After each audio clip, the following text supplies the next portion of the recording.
Benvenuto alla Taverna, Friuli Wines, il podcast definitivo sui vini di Friuli Venezia Giulia. Sono Wayne Young, l'host.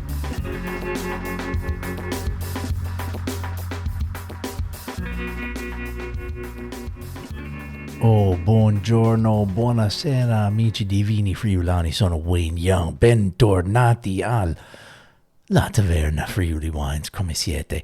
Sono in ritardo ragazzi, mi dispiace, mi vergogno questa stagione che sono stato veramente indietro con le puntate, però sto lavorando per voi, sto provando di mettere sul nastro un paio di appuntamenti, un paio di conversazioni in questi giorni, uno appena finito, con Luisa Menini che sentiamo oggi, bellissima persona, grandissima azienda, Borgo delle Oche in Valvasone.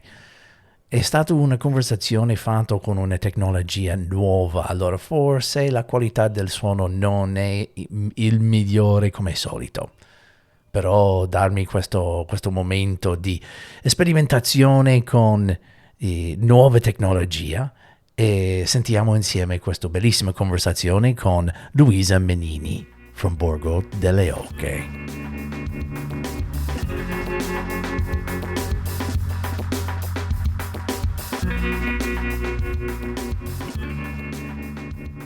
Ok, siamo qui con Luisa Menini di Borgo delle Oche, un'amica che io ho conosciuto Luisa, non lo so Luisa, 15 anni fa quando siamo andati giù insieme a Roma, mi pare. Sì, sono veramente tanti anni. Poi ci siamo visti anche dopo, nelle varie occasioni, e poi anche in un bellissimo corso di inglese che hai fatto sul Ah, sì, vino. è vero, l'hai fatto anche quello. Sì, son tanti anni effettivamente.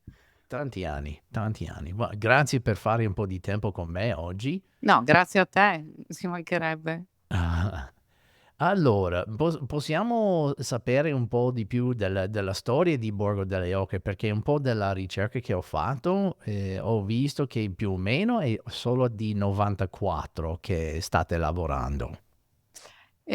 Allora, c'è diciamo una parte di storia che non raccontiamo mai, ma è la storia dell'azienda agricola, qui a Valvasone che, risale al 1907 in realtà. Ah, Quindi ok. l'azienda agricola nasce proprio nel 1907, però, la vinificazione è iniziata con, il 97.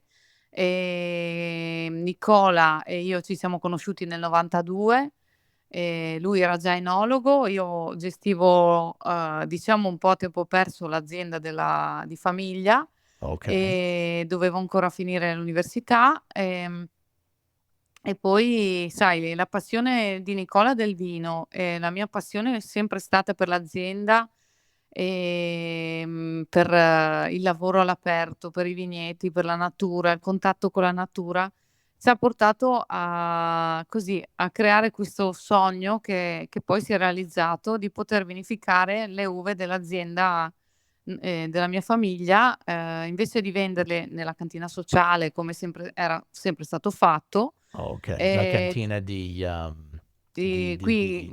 San Giorgio. di San Giorgio. Oh, ho pensato forse Casarsa lì, quello Sì, grande. ma, diciamo quelle erano le 2 cantine più grosse.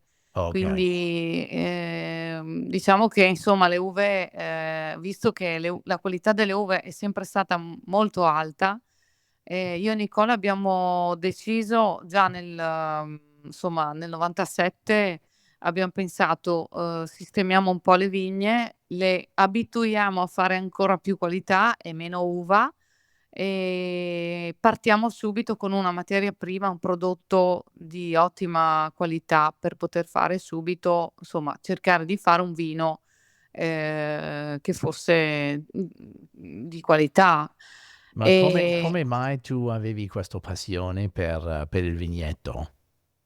Allora, perché il mio papà aveva, una ferramenta e un negozio, però la sua passione era proprio quella di camminare nei vigneti, anche se non era quello il suo lavoro, però quando poteva, mi portava nei vigneti, quindi probabilmente, stando insieme a lui in mezzo ai vigneti,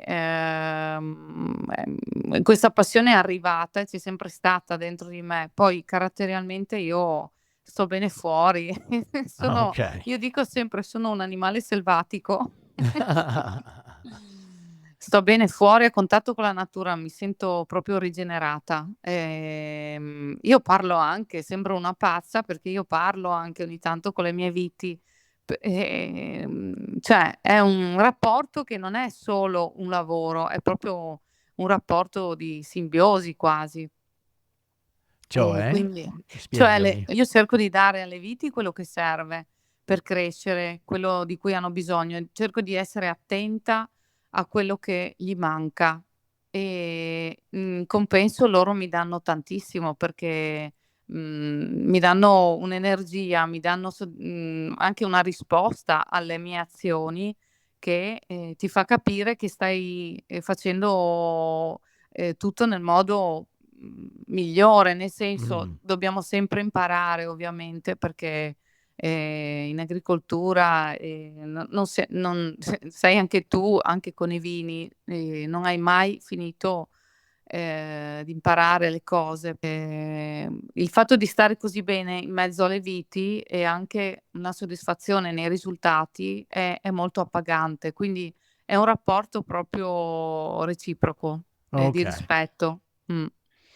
E come hai conosciuto Nicola? Nicola l'ho conosciuto in mezzo alle montagne, perché Dai. eh sì, la nostra grande passione anche era lo sci e la montagna, sempre collegandoci al rapporto con la natura e io ancora frequento tantissimo la montagna, appena posso vado.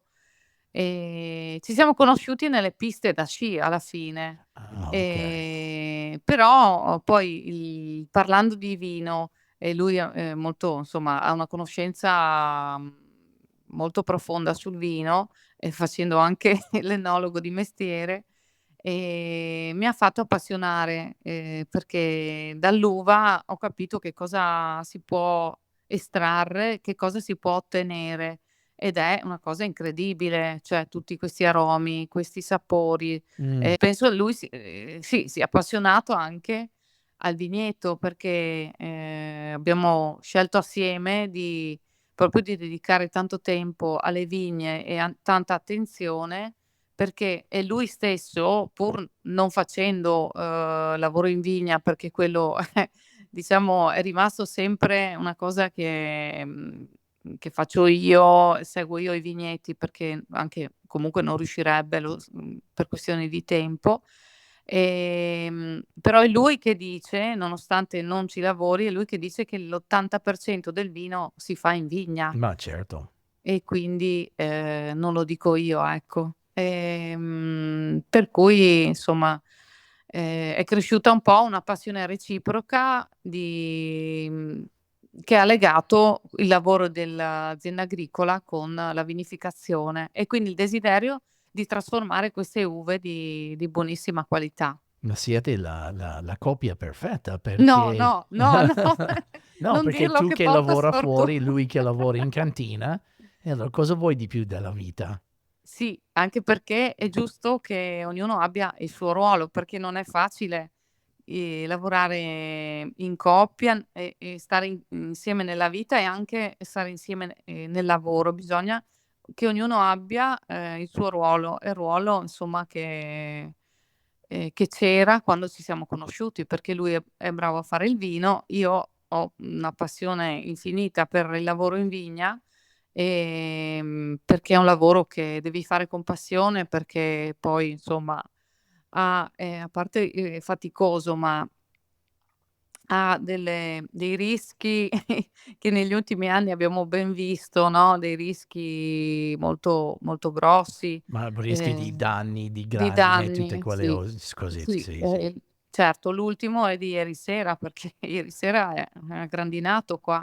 Ah sì? Sì, sì, Ehm, Grosso o no, no, no, era piccola per fortuna, okay. però ha preso a macchie, solo che sai è sempre è un lavoro che non ti dà certezza, del risultato, quindi rischi di lavorare tantissime ore e poi in mezz'ora hai perso tutto e quindi cioè se non hai passione per questo lavoro, è inutile, non puoi farlo, è impossibile, non lo puoi fare perché diventerebbe troppo pesante. Mh. Ma lo fai ancora, allora deve essere qualcosa dentro di te che ti porta avanti, che è Sì, veramente un passione, un amore per soprattutto lavorare fuori, perché sì, non è un lavoro facile no, no. mantenere il vignetto. No, non è facile. Però per fortuna, nostro figlio, quello più grande, Luca, perché possiamo dire che l'azienda è proprio familiare a tutto campo, perché Luca, già insomma è in azienda già da 3 anni ufficialmente, però lavora da parecchi anni e lui ha una passione che è ancora è ancora più grande della mia, per cui, Wow. sì, tutti i lavori, li fa lui con le macchine e adesso stiamo facendo insieme dei lavori proprio sulle piante, dei lavori a mano, stiamo sistemando manualmente proprio le piccole viti, stiamo Mh-mh. pulendo, e sono lavori che stiamo facendo assieme e, io e Luca devo dire che ci capiamo veramente, per quanto riguarda la vigna, perché abbiamo questa grossa passione in comune. E Andrea invece che, 2 anni più giovane, lui ha voluto fare grafica, graphic design, però insomma segue la parte grafica, per cui, Ah, sì, quello aiuta, quello aiuta. aiuta. Sì, eh beh, è Sì, molto importante. Sì, sì, sì. per l'immagine dell'azienda, Certo, del sito, delle tutto etichette, allo segue sì, lui. sì, sì. Sì, sì, sì. I Questo è social, questo è importante, sì, sì, sì. sì. Ah, molto bello, molto bello. C'hai questa idea che viene fuori che è il vigneto che praticamente fa la colla che tiene la famiglia insieme come una squadra. È molto bello, però deve essere anche dei momenti di un po' di conflitto, di scontri tra di voi. Sì, infatti è per quello che ti dico, è molto, molto importante che i ruoli siano distinti, cioè ognuno, decide Decide. nel suo ruolo, perché Okay. ci consigliamo per quanto riguarda, non so, se ci sono magari dei prodotti nuovi, soprattutto, biologici, naturali o a base di lieviti. Nicola ce li propone perché, effettivamente è in contatto con questi canali e noi, collaboriamo nel senso anche facciamo anche delle prove con dei prodotti a base di lievito Mh-mh. e li usiamo in vigna e sono comunque prodotti naturali e c'è uno scambio di decisioni, di scelte, di tutto insomma, però le decisioni importanti e il lavoro, ognuno le fa nel suo campo, E anche nessuno perché si entra dentro le decisioni dell'altro. è giusto che ognuno, lavori, dove nel campo in cui è più esperto. Io in cantina, se devo aiutare, vado ad aiutare, ma non sono in grado di fare il vino, te lo dico. Cioè, dovrei imparare tutto, ma non posso neanche sognarmi di prendere iniziativa in cantina, perché non saprei dove metter le mani. Okay. Ed è reciproco Allora anche un sì. simbiosi, queste, possibilità di lavorare insieme senza sottoporre un'idea sopra l'altra, perché ognuno ha il suo campo, sua expertise, e in questo modo c'è forse meno conflitto, meno Il conflitto bisogna tenerlo un po' lontano. Certo che, nei periodi difficili sì, ci sono delle discussioni magari su quello che avremmo potuto fare, ma, cerchi sempre di fare il meglio, no, è mh. chiaro che ti metti sempre in discussione e ognuno fa i suoi errori ed è giusto così perché siamo anche umani. Allora spiegami perché sicuramente le persone che ascoltano non sanno esattamente dove siete. Siete nella zona di Friuli Grave, Esatto. Doc Friuli Grave, ma forse in una zona meno conosciuta. Allora, siamo a Valvasone, che però è molto conosciuto come borgo medievale. Ok, I vigneti sono, un terzo dei vigneti è proprio a ridosso dell'argine del fiume Tagliamento. Gran parte di questi sono una completa distesa di sassi che praticamente assomiglia al greto del fiume, solo che wow. spuntano le viti. Hai presente il greto del Tagliamento? Però spuntano le Sì, viti. sì, sì, Ecco, con le wow. viti ecco, quello è il nostro vigneto più strano, ma più che ci dà più soddisfazione, e lì abbiamo messo delle varietà che sono proprio che stanno bene nel sasso. Invece, boh, insomma, nel giro di 3 chilometri ci sono anche tutti gli altri vigneti che sono nell'argilla. Ogni tanto dobbiamo macinare i sassi perché, quando sono in mezzo all'argilla creano anche dei problemi quando affiorano, e quindi ogni 20 anni dobbiamo macinarli tutti quando si cambia la vigna. E Ah, l'abbiamo sì. spiegami un po' questo, ancora questo. Questo non l'ho mai sentito. Allora deve praticamente tirare fuori i sassi e spaccarli. Sì, allora, Wow, questi sassi praticamente sono anche grandi anche 20 centimetri, 30 centimetri, ed è come se affiorassero fuori dall'argilla e risalgono in superficie un po' per le piogge, magari sai quando si bagna il terreno comunque si muove e i certo. sassi risalgono in superficie. Allora, queste zone qua questi vigneti sono inerbiti, quindi abbiamo messo giù cerchiamo di tenerli giù i sassi, mettiamo l'erba, però, quando cambiamo le vigne o pezzi o delle parti di vigna, dobbiamo lavorare la terra in modo da, sollevare le zolle e poi farli macinare, a 30, 40 centimetri. Quindi c'è Ok. una macchina pazzesca che arriva e, trita tutto quello che è in questi 40 centimetri. Wow. Sì, Pensa a te. Che sì. lavorone, No, sì, è veramente. un lavorone, Ok. veramente. E questo tipo di suolo molto, diciamo, roccioso, per quelli che non sanno, il tagliamento è questo deposito di sassi, mi sembra glaciali, se io Eh sì, ricordo bene.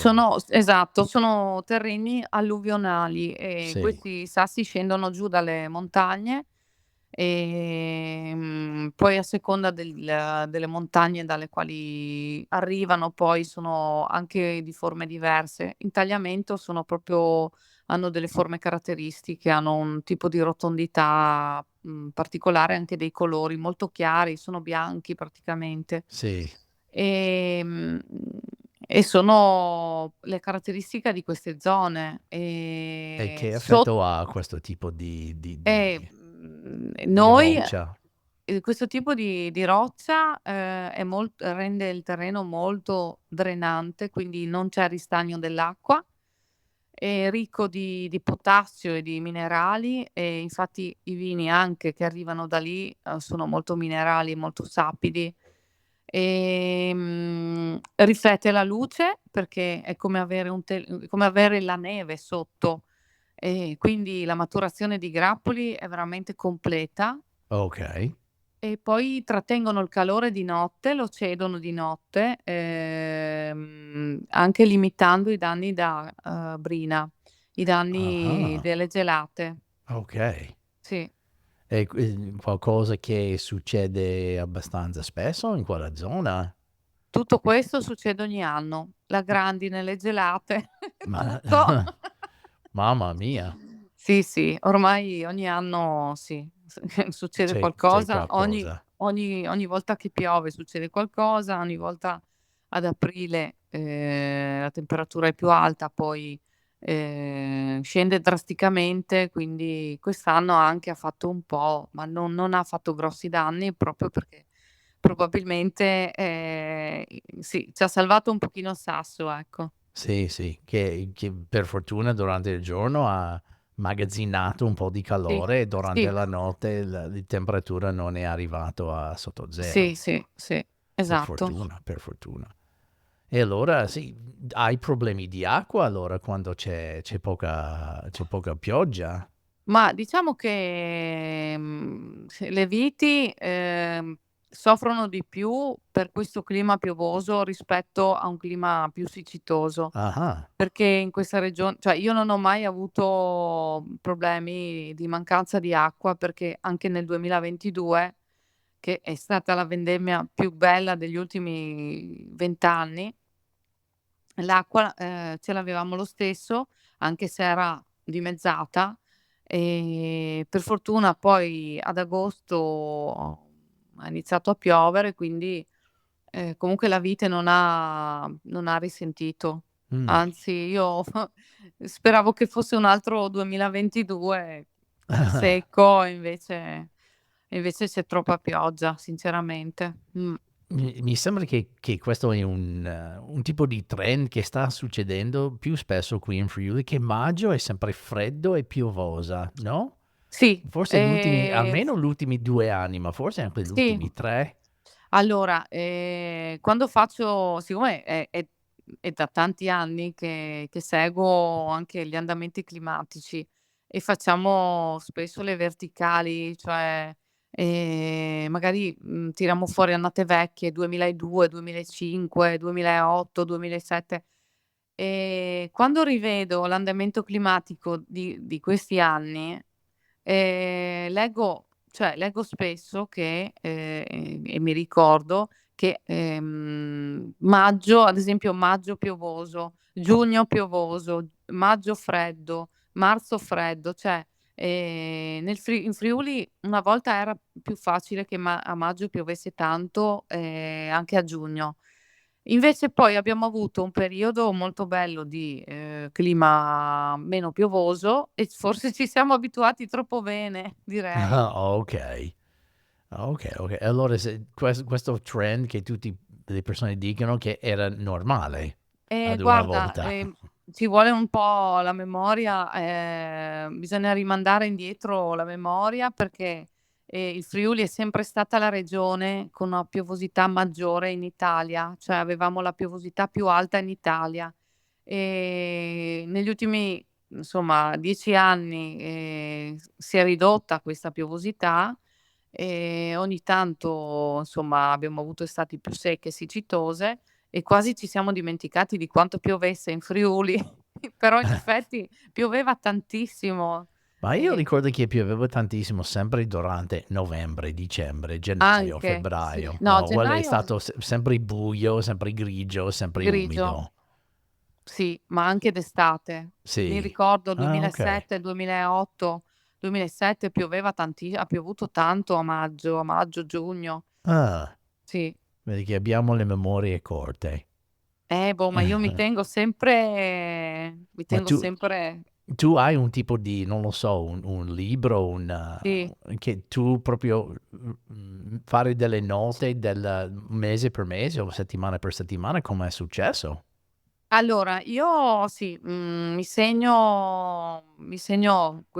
spesso me le ricordo anche, Okay. però, non tutti i mesi e quindi mi segno magari se ci sono state delle note, dei mesi piovosi, se è stata la neve. Io ho un promemoria, ecco, un promemoria, mi segno e ho un po' lo storico di quello che è stato, perché poi appunto, quando tiriamo fuori il vino del 2007 voglio vedere che tipo di annata era Mh-mh. e anche perché sai che l'annata poi si riflette sugli aromi del vino, sui tannini e quindi si capisce molto bene, un vino anche guardando l'andamento climatico di quell'estate. E a parte di 2022 che hai appena detto prima, che era una bellissima annata, quale altre annate recentemente erano bellissime? 2018. 18? Okay. Bellissima annata, credo un'annata strepitosa di rossi per noi. Il 2015 anche una bella annata, 2007, Ok. 2011, anche se un po' calda. Mhm. Poi dipende, sai, perché l'annata di bianchi, quando è una meravigliosa annata di spumante, i rossi non sono buoni, difficilmente è tutto buono. Succede in poche annate, tipo il 2018, in cui hai lo spumante buono e i Mhm. rossi ottimi, i rossi proprio ottimi, i bianchi buoni. Le annate fredde, le estati fredde favoriscono i bianchi e gli spumanti, le estati più calde favoriscono i rossi. Certo. Mm. E allora, parliamo dei vini che fai. Allora, ovviamente fai bianchi e rossi. Cosa sono la selezione di vini che fate lì a Borgo delle Oche? Facciamo come bianchi, innanzitutto il metodo classico, Ah, hai sempre fatto metodo classico? dal 2006. Ah, ok. E abbiamo iniziato con lo Chardonnay in purezza e poi abbiamo introdotto il Pinot Nero qualche anno Mhm. dopo. Ok. E adesso abbiamo 75% di Chardonnay e 25% di Pinot Nero. E poi abbiamo il Pinot Grigio, che viene venduto praticamente tutto all'estero, Friulano, abbiamo un clone del 1920 e Ah, quindi ok. è il vecchio Tokai, lo senti proprio quei profumi, floreali, di frutta, è molto particolare. Poi abbiamo la Malvasia istriana, il Traminer, che forse è il nostro vino più conosciuto, Più famoso, sì. sì, il Sauvignon, che viene sempre risparmiato dalla grandine, per fortuna, perché si Per- vede che si trova in una bella perché? posizio non lo so. Ah, ok. Allora, la posizione, È la non perché. posizione, sì. Ah, hai trovato il posto più, non lo so, Perfetto. perfetto per Sauvignon. In Sì, questo modo non prende mai il grandine. sì. E come bianchi, facciamo anche un ovaggio che si chiama Lupi Terre, le terre del lupo, è Mhm. l'antico nome di Valvasone, Ah, e sì? sì. Ok. Malvasia istriana, friulano e verduzzo friulano. E fa 1 anno di barrique, di affinamento in legno. Poi come bianchi penso di aver detto tutto. Mhm. Facciamo il pinot grigio, lo facciamo anche macerato, quindi Ah, allora fai fermenta 2 versioni? 2 versioni. Ok. Quello macerato fa un affinamento di 8 mesi in uova di terracotta. Ah, Sì.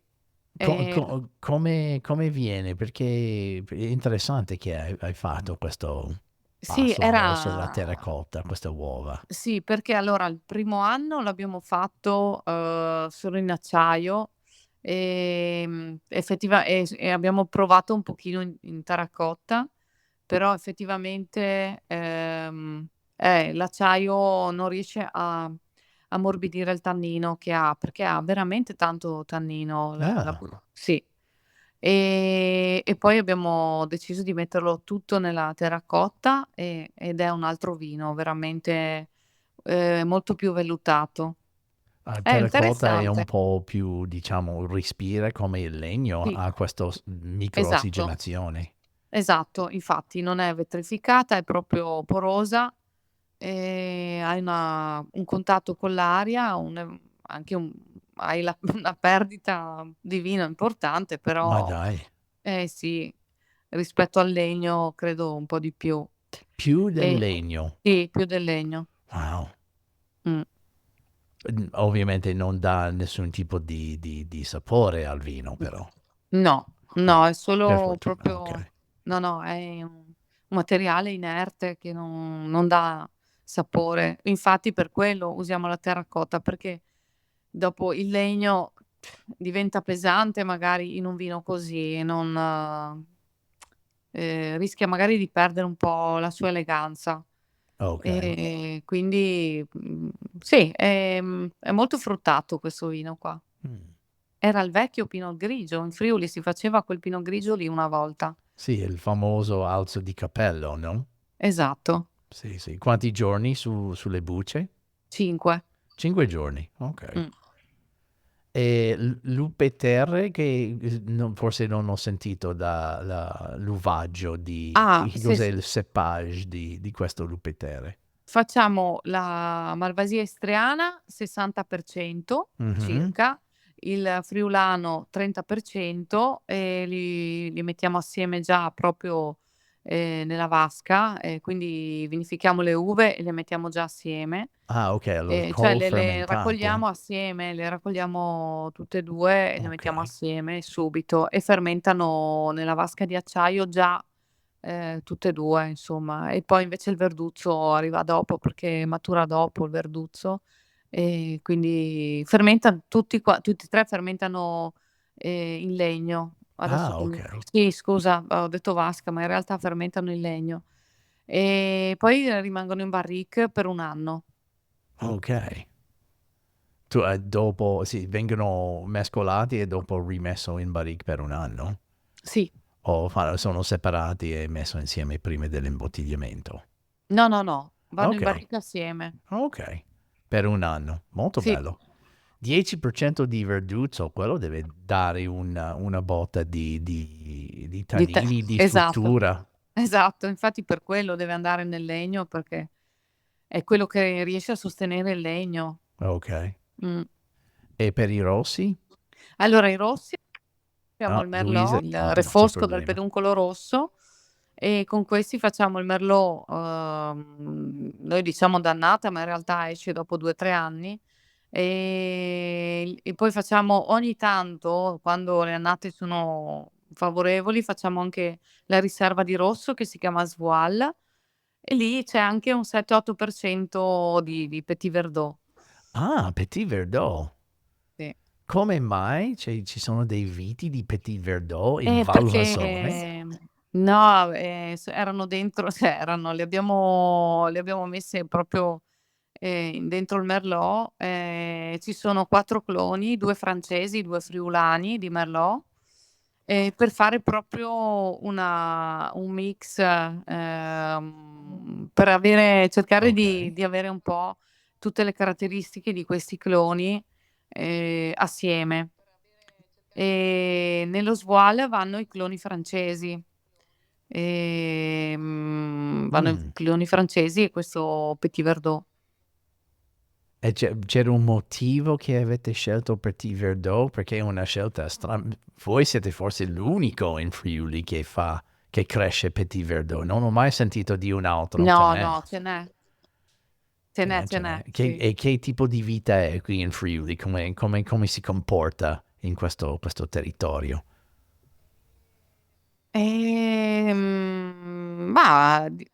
Ultimamente la maturazione la raggiunge assolutamente. Un po' dopo magari dopo il Merlot, però, siccome noi lo lasciamo maturare tanto, tutte le uve le lasciamo maturare, cioè, soprattutto i rossi, non è che li raccogliamo solo perché magari hanno gli zuccheri abbastanza elevati. Deve esserci una maturazione completa del tannino, quindi la buccia deve cedere colore e i vinaccioli all'interno devono Ok. essere marroni e quindi noi siamo credo gli ultimi a vendemmiare i rossi, perché poi in distilleria ci chiamano per dire: "Guardate che chiudiamo, quando ci portate le vinacce?"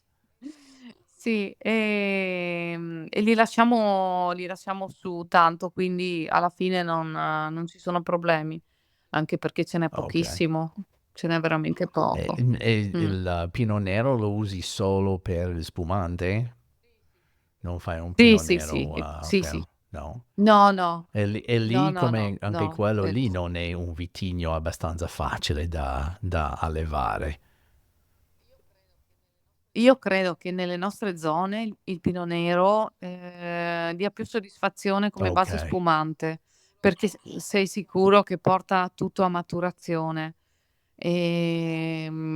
Magari, sì, soprattutto in queste annate fredde e piovose, sono delle viti delicate perché, si ammalano facilmente, sono molto delicate. Il Pinot Nero ha una buccia sottile e quindi fai fatica a tenerlo a maturazione.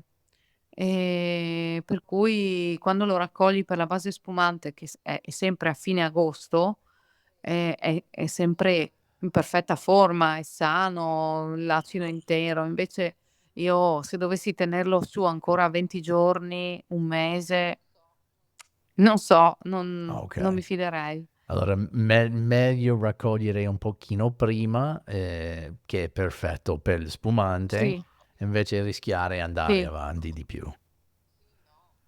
Sì, no, magari a qualcuno in altre zone il Pinot Nero riesce bene. Io in Friuli non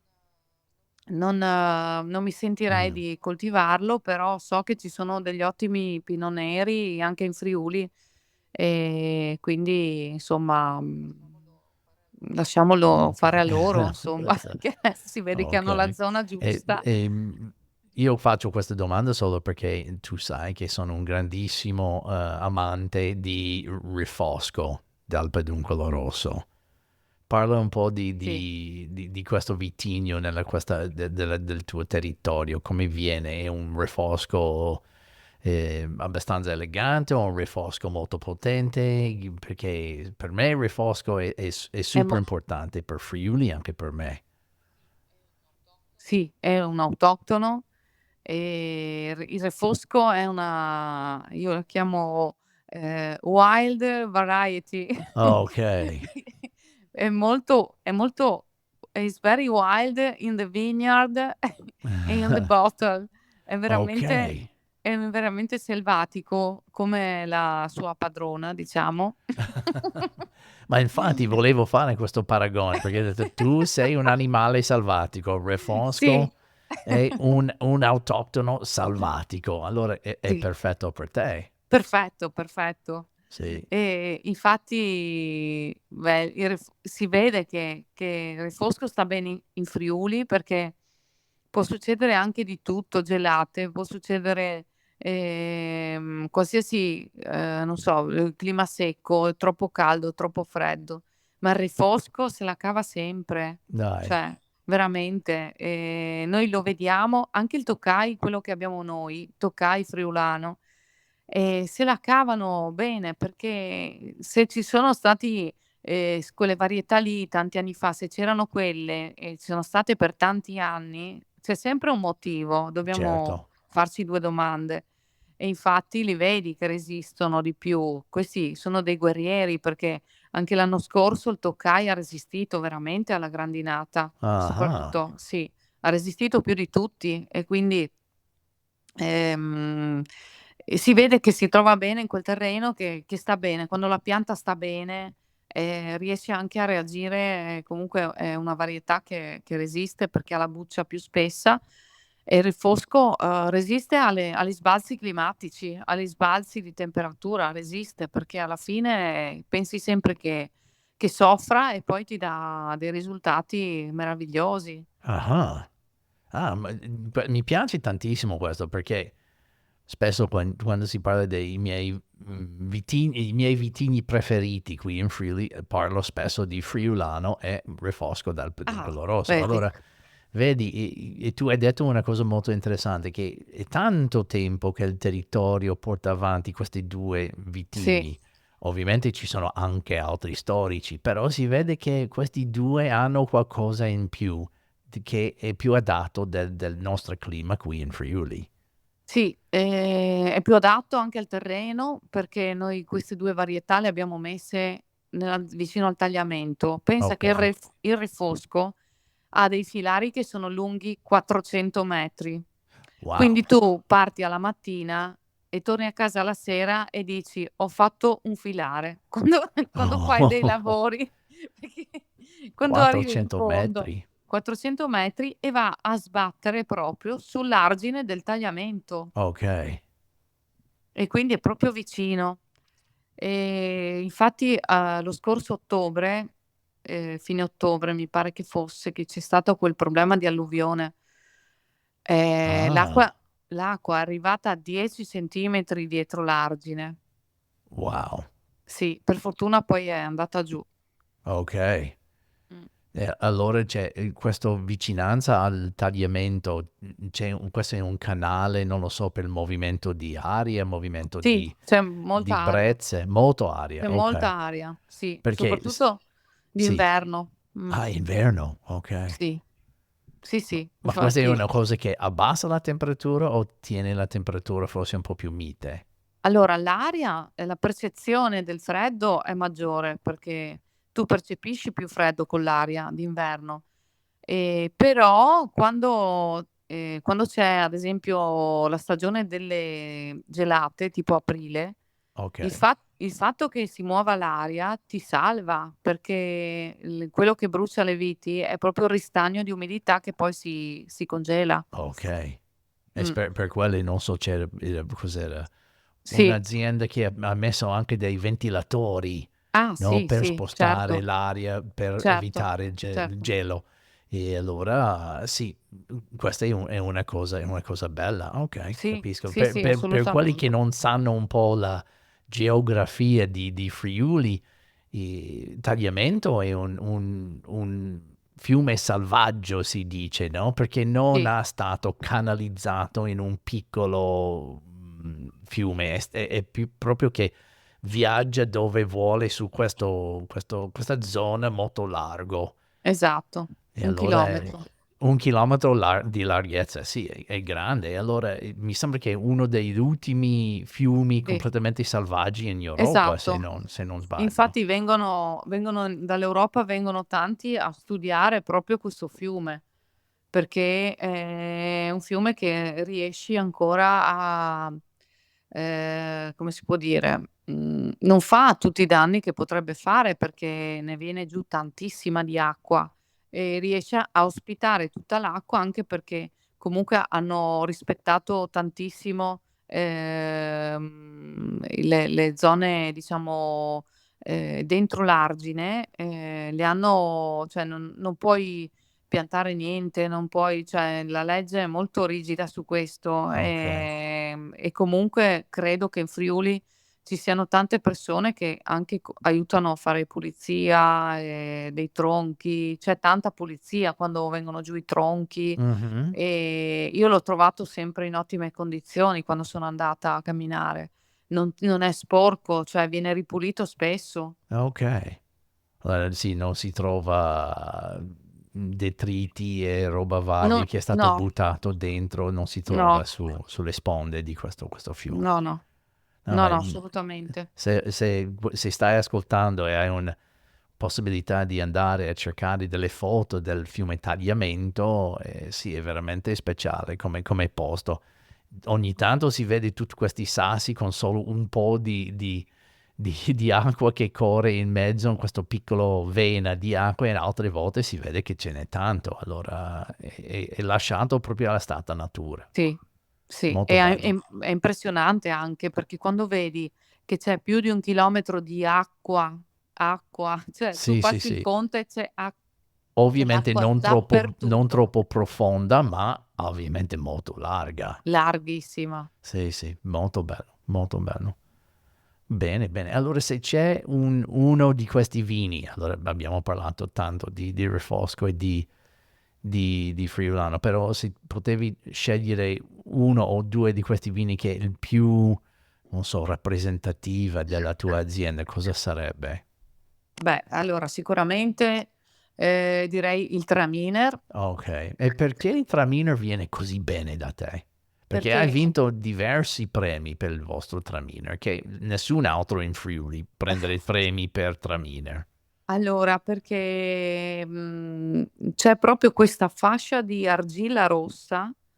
È un particolare terreno che si estende nelle nostre pianure, proprio nella zona di viene giù da San Giorgio e viene giù qui a Valvasone. È una lingua di terra, credo che l'argilla, sia il terreno migliore per il traminer, Ah, perché, e comunque ha una buona sostanza organica, e rimane un terreno abbastanza freddo e non risente troppo degli sbalzi di temperatura, perché ad esempio, se tu vai nei terreni ricchi di ghiaia, lì, ci sono delle varietà che resistono anche al caldo, ma perché non ci sono varietà aromatiche, c'è solo la Malvasia che è un semi-aromatico. Invece il Traminer preferisce stare proprio sull'argilla rossa. E com Okay. Noi abbiamo lì, in quel terreno, abbiamo il Traminer da 1975. Mi ricordo 1975. sì, l'abbiamo sempre tenuto lì, in quella zona lì, in quella vigna lì. Abbiamo sempre rimesso Traminer e il clone Limburg, che è un clone dell'Alto Adige, che c'era comunque in Friuli ce n'era tantissimo di Traminer, infatti nelle guide dei vitigni autoctoni, ce lo chiedono, perché lo considerano un autoctono il Traminer. Ma infatti anche quando sono arrivato qui nel 98, 99 c'erano tante più aziende che Esa facevano Traminer. esatto, esatto, ce n'era tantissimo. Poi, l'hanno abbandonato forse per il Tokai o per altri per il Pinot Grigio forse, perché erano più richieste le varietà. Però, devo dire che anche quando lo vendevamo in cantina sociale, mi dicevano: "Aspettiamo il vostro Traminer per profumare le vasche". Ah, Quindi bella. quindi insomma, la caratteristica è proprio di questa aromaticità molto elevata, anche perché poi, sì, probabilmente anche il clima che c'è, questi sbalzi, tra notte e giorno di in agosto, settembre e da metà agosto in poi, proprio gli danno questa sviluppano questi aromi, gli permettono proprio di sviluppare questa parte aromatica, che poi sentiremo nel vino dopo la vinificazione. Forse non ho mai assaggiato un'uva di Traminer, ma ha sempre questi stessi sapori. È profumata, ma tu devi venire quando sta fiorendo, devi venire adesso perché la fioritura del Traminer ha un profumo che ti dico è una cosa Vengo subito. veramente eh? Ve No, sai, una delle prime volte, questa è una storia vera, sono stato fuori una volta con un produttore che non ricordo chi era e lui ha detto: "Senti, l'odore delle fiori di uva." Ma non ho pensato mai che le fiori di uva avevano un profumo. E allora ho cominciato di sentire: "Okay, c'è qualcosa nell'aria." E dopo l'abbiamo annusato un po' di più e ho detto: "Cavolo, non Sì. sapevo." Allora non vedo l'ora di venire nel vigneto, di sentire anche il profumo di Traminer. Ti devi sbrigare però. Sì, perché sta succedendo proprio adesso, Sì, perché sì. settimana scorsa ero su a Cialla e non c'era niente in fioritura ancora. No, invece adesso sta iniziando, sì. Okay, allora devo venire su subito. Vengo su subito.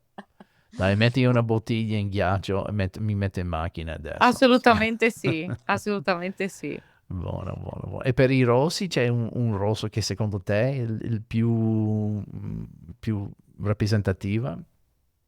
Non saprei quale scegliere, perché comunque anche il Refosco è tanto rappresentativo dell'azienda. Mh. Il Merlot magari lo conoscono di più, è un vino che vendi più facilmente, quindi ce n'è di più in giro. Però il Refosco invece, per gli amanti del Refosco devo dire che è molto apprezzato, anche perché noi una parte delle uve la raccogliamo qualche giorno prima e le mettiamo in appassimento per 1 mese. Ah, okay. E quindi questa parte di uva che poi viene fermentata nel tino di legno 1 mese dopo, gli dà una parte di frutta proprio, un sapore di frutta, lo addolcisce un pochino nella sua selvaticità proprio, nel suo, essere aggressivo. Mh.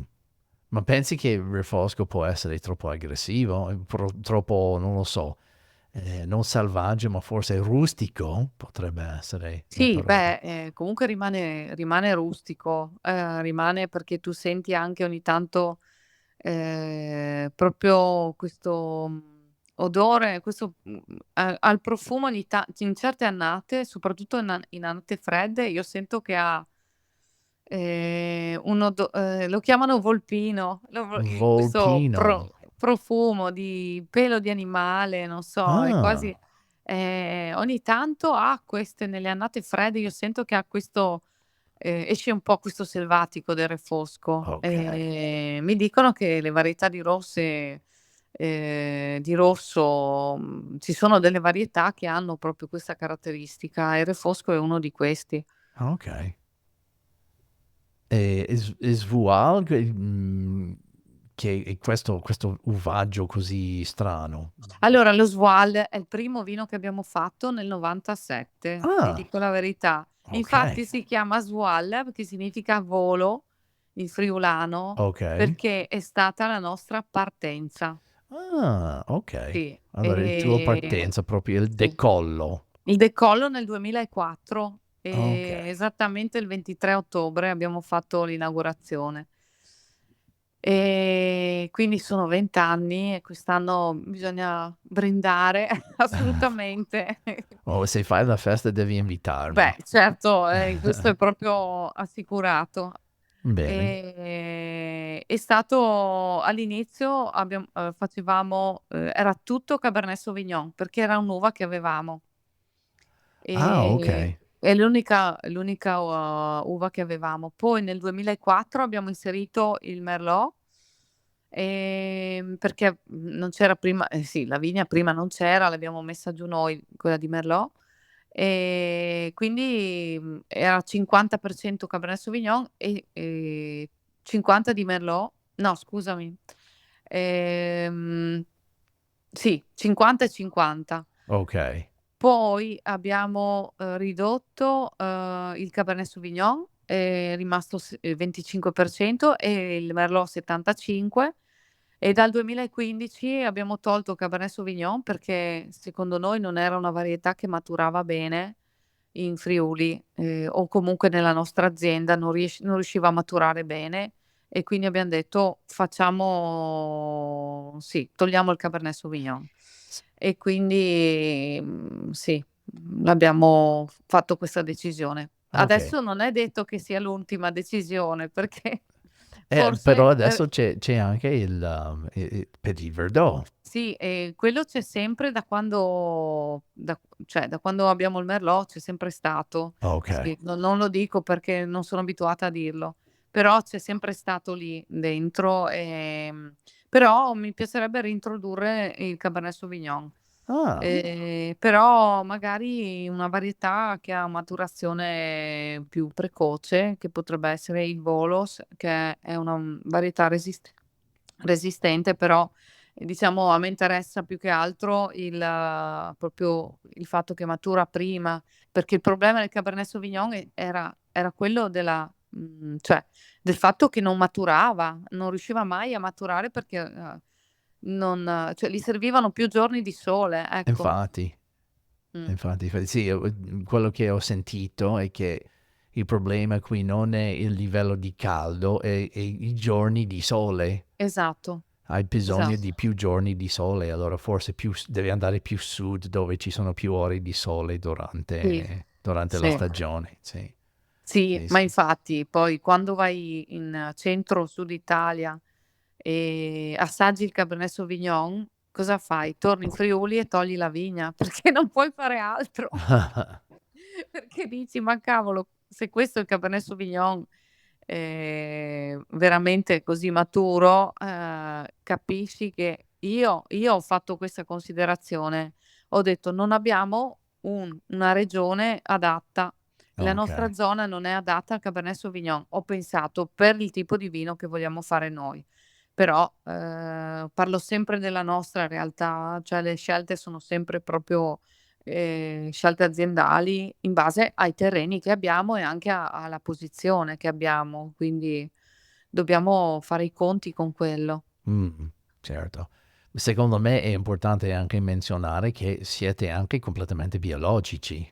No, noi, allora non abbiamo nessuna certificazione, Ah, questo lo devo okay. dire e devo essere, sincera, Sincera e chiara, okay. e chiara, perché non abbiamo, la certificazione. Noi cerchiamo di lavorare a tutto campo con prodotti, completamente biologici. Ok. Qualche, diciamo, nelle annate difficili, può succedere che magari 1 o 2 trattamenti, non li facciamo assolutamente, non siamo non saremmo nel disciplinare, no, Oh, dello ok. no, a me piace la chiarezza. Però, diciamo che il nostro modo di lavorare perché, non usiamo diserbanti, non usiamo assolutamente diserbanti da parecchi anni. Ok. Gli insetticidi li abbiamo eliminati perché da 15 anni facciamo la confusione sessuale, si chiama così, Ah, con e i il termine feromoni, no? Mi pare. tecnico è i feromoni per la tignola e la tignoletta. E poi utilizziamo degli insetti, predatori per la cocciniglia che si chiamano Anagyrus e abbiamo visto che funziona molto bene, quindi queste sono è tutta lotta biologica. Sai che ti costringono a fare un insetticida per legge contro lo Scafoideus e quindi, utilizziamo un insetticida, uno solo, perché siamo obbligati a farlo per Ah. la flavescenza dorata. Oh, sì, sì, ok. Ma mi sembra che Ecco, tutti, anche quelli anche i bio. Sì, certificati, sì. devono per legge usare No, questa. no, devono assolutamente. Il problema nostro, è il fatto di avere piccoli appezzamenti che sono confinanti con altre vigne. Anni fa avevo anche, portato gli ispettori del bio per poter capire se riuscivamo a realizzare, il biologico. Per esempio nel refosco ci hanno detto: "Guarda, siccome la vigna vicino è alta e non è bio, tu dovresti eliminare 2 filari di refosco." Sai cosa vuol Ah. dire? 2 filari di 400 metri. Sì, infatti volevo dire 400 metri per 2 è tanto, è È un tante terz piante. Sì, è quasi un terzo della vigna, eh. E allora no, è impossibile E allora ho di detto: "Ma, sacrificare così tanto. sì, devo togliere tutti i filari di confine, devi vendere l'uva perché non la puoi utilizzare giustamente." Quindi, ho detto: allora, secondo me, il lavoro che devi fare, che tutti dovremmo fare, è quello del rispetto, dell'ambiente, della ecosostenibilità, che è una cosa che facciamo, ma, è quasi scontato che è l'unica via. Io dico: "Non mi serve avere un bollino sulla bottiglia per sapere che devo lavorare in quel modo." Io, ammiro veramente, chi riesce a fare il bio perché sono veramente bravissimi e, ehm, tutti, ci impegniamo a farlo e in certe annate, guarda, l'abbiamo veramente fatto, avremmo potuto attaccare il bollino. Però non credo che ci sia un altro modo di fare, dobbiamo per forza andare in quella direzione. Cioè tu non bisogna capire che l'unica via per lavorare in vigna, è quella di rispettare l'ambiente, cioè essere ecosostenibili in tutte le maniere, dall'uso dal evitare l'uso di diserbanti, evitare gli insetticidi se possibile, a parte quelli obbligatori. Per me è quasi un modo di lavorare che dovrebbe essere di tutti, cioè nel senso è normale, perché non si può andare avanti se non ci mettiamo in testa che dobbiamo ridurre, la chimica sì, in tutte le lavorazioni. Dobbiamo, cercare di ridurre l'utilizzo di sostanze chimiche, perché se no ci avveleniamo da soli. Okay. E hai qualche, non lo so, qualche progetto nel futuro o un sogno nel cassetto che stai pensando di fare? Per quanto riguarda i vini dici o Sì, o qualsiasi cosa. Per i vini prima di tutto, però se c'è un'altra, non lo so. allora, abbiamo fatto un esperimento nel 2022 e abbiamo fatto una vinificazione particolare del Refosco, che penso Mh, che tu apprezzerai molto perché è un vitigno che ti piace. certo. E uscirà un vino che è Refosco, però avrà un altro nome perché ha avuto una vinificazione molto particolare. sta riposando in legno Ok. e non voglio anticipare il nome, però forse a fine anno ci sarà questa Ma sorpresa. puoi anticipare un po' questo vinificazione particolare o devi tenere segreto anche quello? Allora Nicola se fosse qui mi direbbe: "Stai zitta." Boh, allora non Allora voglio non diciamo voglio fare che arrabbiare sì. Nicola. No dai, quando uscirà poi lo spiegheremo insomma com'è stato fatto, Okay. e ha dato dei risultati soprattutto, ha dato dei risultati sorprendenti. E questo dimostra ancora di più, il fatto che il Refosco è un vitigno e anche l'uva è veramente versatile, cioè, ehm, sì, ti può dare dei risultati inaspettati, se tu cambi il tipo di vinificazione Mh. o utilizzi anche altre parti della pianta, per dire adesso non dico più niente, per la vinificazione ti dà veramente delle sorprese. E siamo contenti. Molto Siamo interessante. Ma io credo che uno dei motivi che per me il rinfresco è importante è che si può fare un grandissimo rinfresco dove sei tu, si può fare assolutamente sì, uno grande anche a Aquileia, si può fare sì, uno grande a Nimi, si può fare uno grande assolutamente. a Butrio, e dappertutto. Si può fare uno grande anche a Carso, no? Con Teran. Allora sì, è possibile fare questa uva in tanti diversi ambienti in Friuli Venezia Giulia. Guarda che il Friuli è una regione incredibile per la varietà di terreni, di clima, di suoli, cioè è una regione che veramente racchiude una varietà incredibile e lo dicono, anche delle persone, dei professionisti che sono nel, campo forestale, e quando vengono in Friuli a parlare del Friuli, ad esempio dall'Abruzzo o da altre regioni, cioè ce lo dicono: "Guardate che voi vivete in una regione incredibile, Mm, incredibile per la varietà di specie che c'è, di animali, di flora, di fauna, il clima diverso. Anche io nei 3 vigneti ho 3 climi diversi, cioè è una ah, cosa incredibile." certo.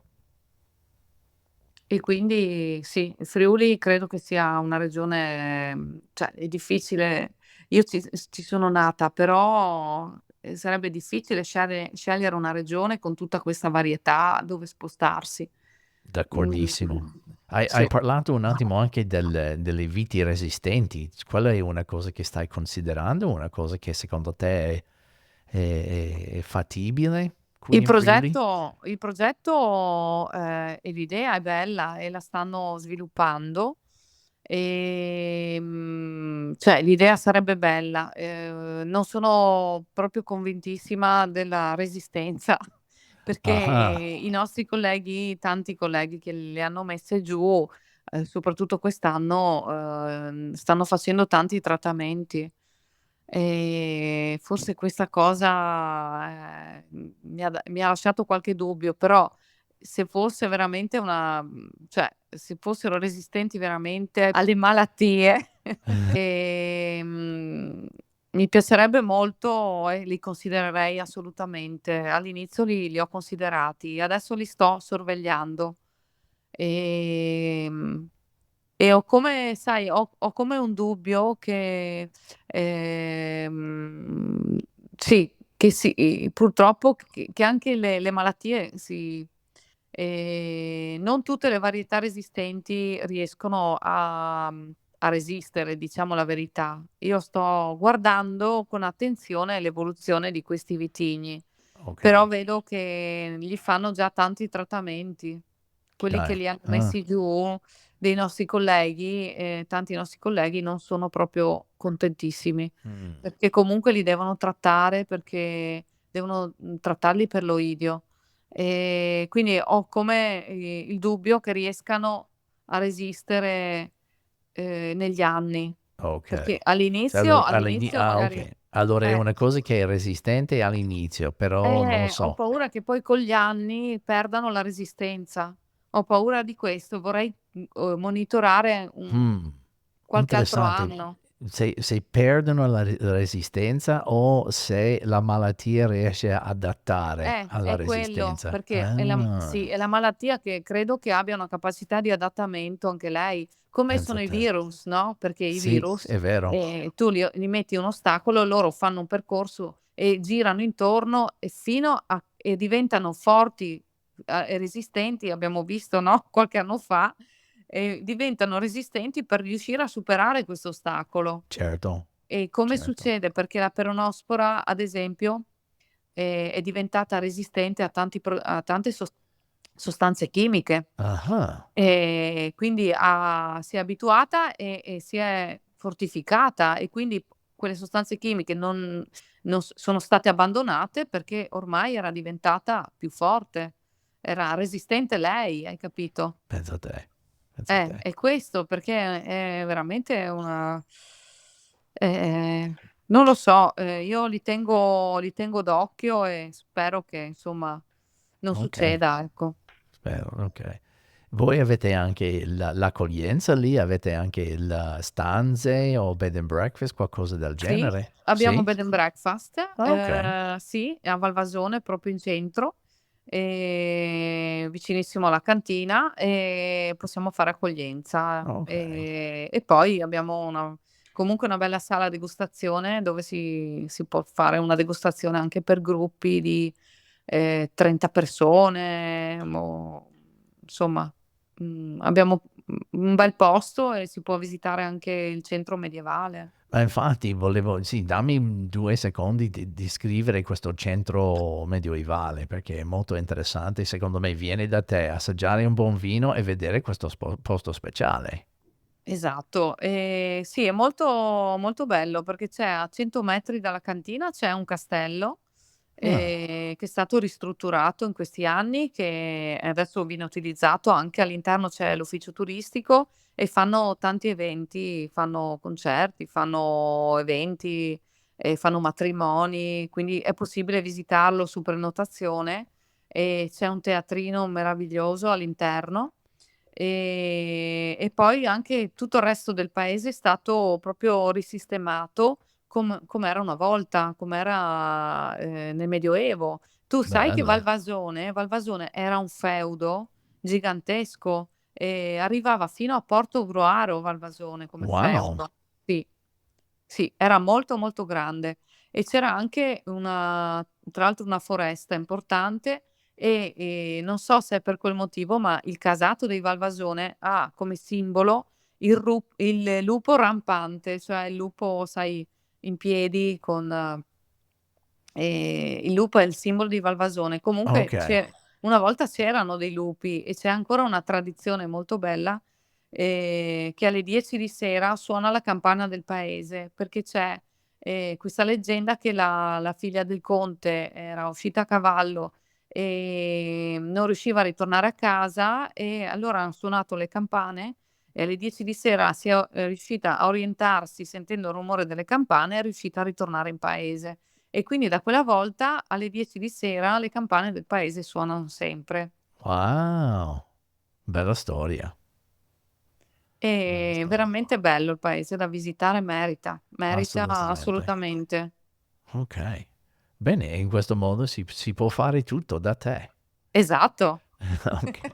Si può fare la degustazione e poi prima di mettersi al volante della macchina si fa Fare una una camminata. bella camminata. Esatto, per smaltire tutto Esatto, quello che bene, esatto. super. Luisa, grazie tantissimo che ha Wayne, passato un po' di grazie. tempo qua e sì, vedi quanto vola il tempo. Ah, non ho Solo neanche chiacchie visto l'ora. Non eh, so neanche che ora è. abbiamo chiacchierato per più di 1 ora? Incredibile. Pensa a te, vedi, vedi. Tutti dicono: "Ma dobbiamo parlare per 1 ora." Vedrai quanto veloce va. Ma comunque saluta Nicola per me. Grazie mille, Grazie a grazie. te per il Ti tempo saluta anche lui. dedicato. Sarà fatto. Grazie.